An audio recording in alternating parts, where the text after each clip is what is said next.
Hello, everyone. I'm Bonita from Pennies to Dollars, and today we are going to talk about the ups and downs of owning your own small business.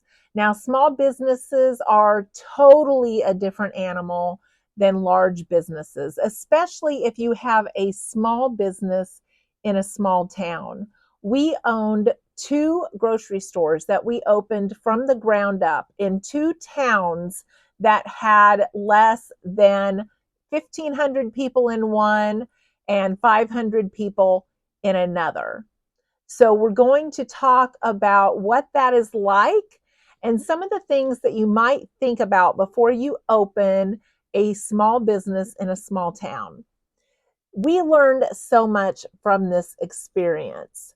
When we first started, of course, we were super excited. We opened our first business within 90 days, finding the storefront, getting the signs, getting the product, getting the shelving, the counter, the cash register, everything that went into setting it up, stocking it, hauling all of these shelves and things into the business, working tons of hours to get ready in time for our deadline, which was the local Santa Day in that town.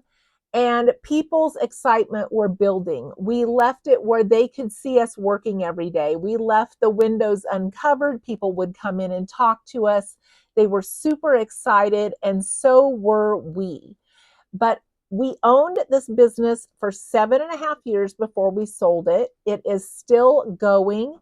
However, they have changed the layout, the format, the name. They have, ripped up the flooring. They just totally made it their own. And so they had a lot of work that they did after we had the store to change it into the format that they wanted. So, with us having a grocery store in a small town, we were open 7 days a week. We were open 6 days from 7 to 7, 12-hour days. And then on Sunday, we were open after church for 4 hours from like 11 to 3. If there were special events, we would be open longer. So sometimes we were open until 9 or 10 o'clock at night if there was a street dance or something going on so that people could get drinks. So we adapted our schedule around what was going on in the town for the special events that were going on. And we only took off about 4 to 5 days a year. We took off Thanksgiving, we took off Christmas, we took off New Year's. We were open 4th of July. Sometimes we took off Memorial Day and Labor Day, and sometimes we were open those days. It just depended on what we had going on. And during this time, we also ran two fireworks stands, one at one store, one at the other. And so we had like basically four businesses going at a time in July. And we had a very minimal staff. There was my husband, myself. We usually had a couple of other employees that were part-time. And so it was exhausting. We were so tired. We lived and breathed grocery store. So you have to get used to not having a lot of free time. And when you do have free time, you're trying to squeeze in the laundry, the cleaning, the books, the things that you have to do, the ordering, a lot of that stuff. Sometimes you have to squeeze it in around the time that you had off. So even though we were only open on Sundays for 4 hours, we spent a lot more hours on Sundays keying bills and doing things, payroll, all that stuff that had to be done to keep the business flowing. Small businesses are the first to struggle when there is anything going on. You saw how many small businesses went out of business during COVID. Many people stuck with the big box stores, but when they found that the big box stores were running out of things, we had people from at least 3 counties that were coming to our store and other small businesses trying to find the things that they needed. Many strip malls today in our larger city that's about an hour from us are empty. So many for sale signs everywhere. And it seems like if a few go out of business in that strip mall, they all end up going out of business because businesses help other businesses. People will think that businesses are in competition with one another, but we brought Main Street back in our small town. People had a reason to pull down Main Street to go to the grocery store. And if they would go to the grocery store, they would also go to the hardware store. They would also go to the bank. So getting them downtown and getting them to stop at one place actually will help them go to the surrounding businesses.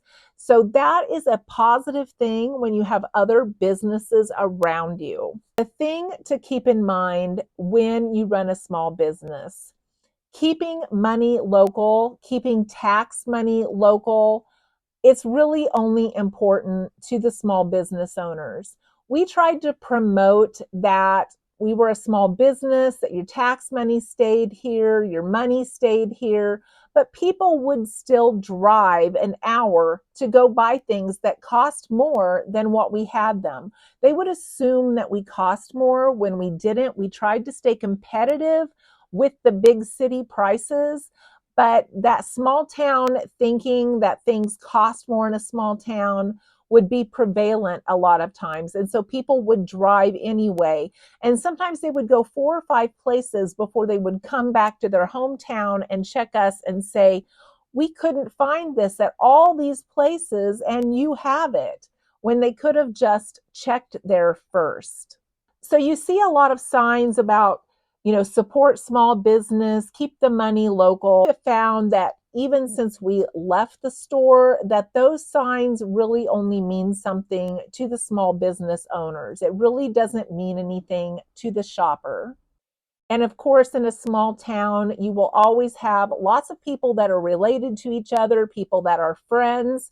And if one person gets mad, they will try to influence the whole rest of their friends, their family, to not shop there. So there's those little cliques that are going on. So you have to try extra, extra hard to keep everyone as happy as possible and to resolve any conflicts immediately, because you are drawing from the same pool of shoppers most generally. You're not going to get a lot of passerbys. You may get a few, but that's not where your meat and potatoes comes from. It comes from the local community. So it's important to keep those friendships, keep those working relationships going so that you can continue to get their business into your business. A lot of the pluses that we had is we made so many lifetime friends. We created relationships with people that we really didn't expect. Living out in the country, we don't see a lot of people a lot of times, but when we owned the small business, people would come in that knew me, knew my parents, knew my grandparents, knew my brothers.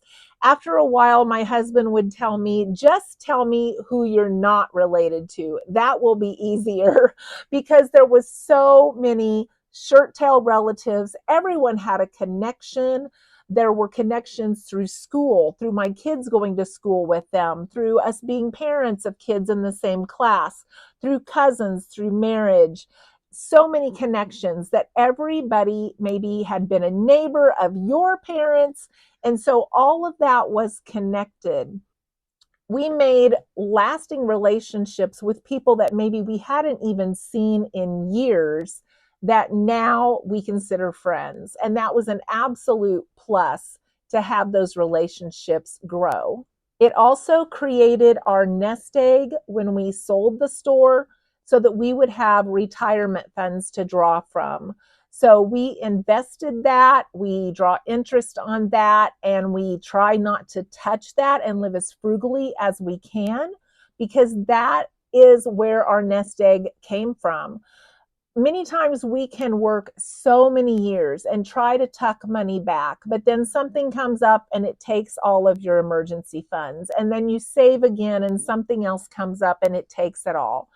So we looked at it as, we had 7.5 years that we barely had any time off. We worked hard, we were exhausted, but it paid off in the end because it created a nest egg for us that we would not have had if we would have worked a regular job for 7.5 years. You get to serve your community, you get to be involved in your community and all of the events that are going on. You have a front row seat to any of the community events that are going on, and you don't miss out on that. You have a great parking place.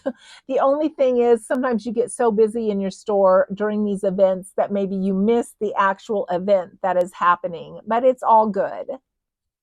It kind of became our home away from home. In fact, our second business actually had a little apartment on one side by the storeroom.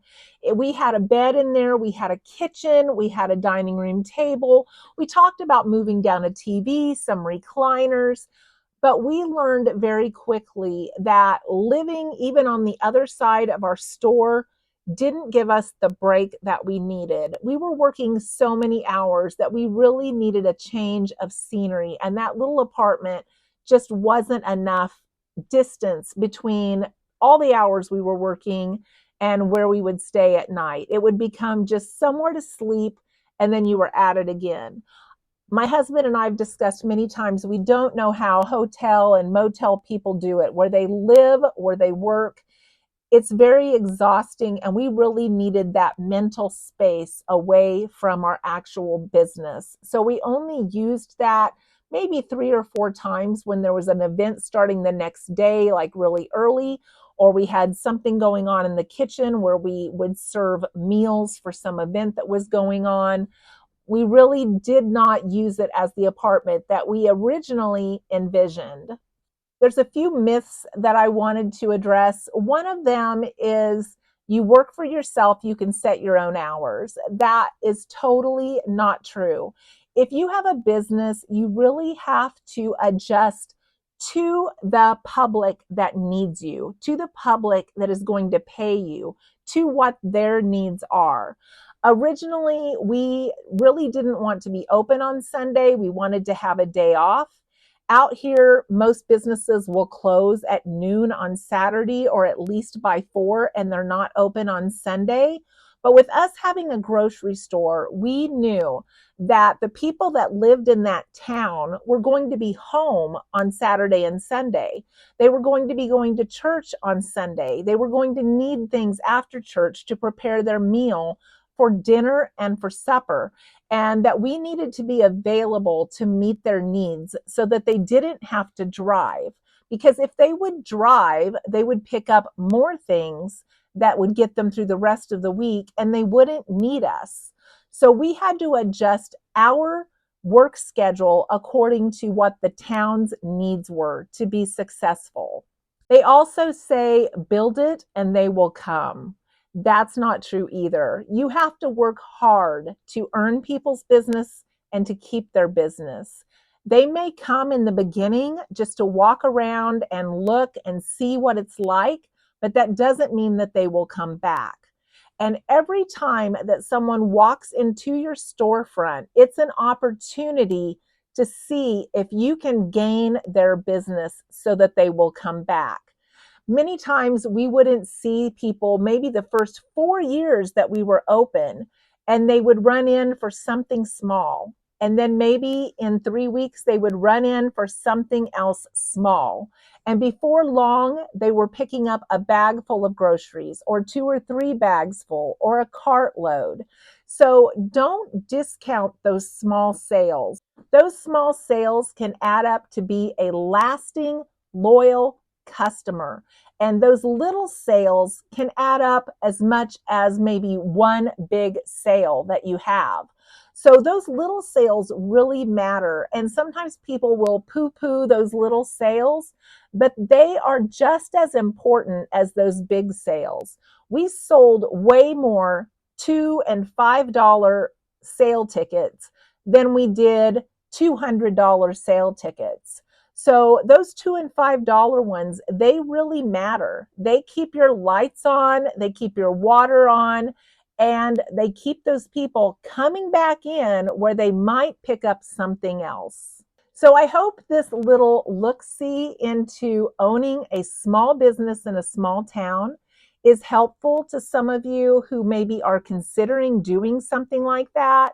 I know a lot of people through these last few years have decided to maybe go independent, have their own business rather than work for someone else.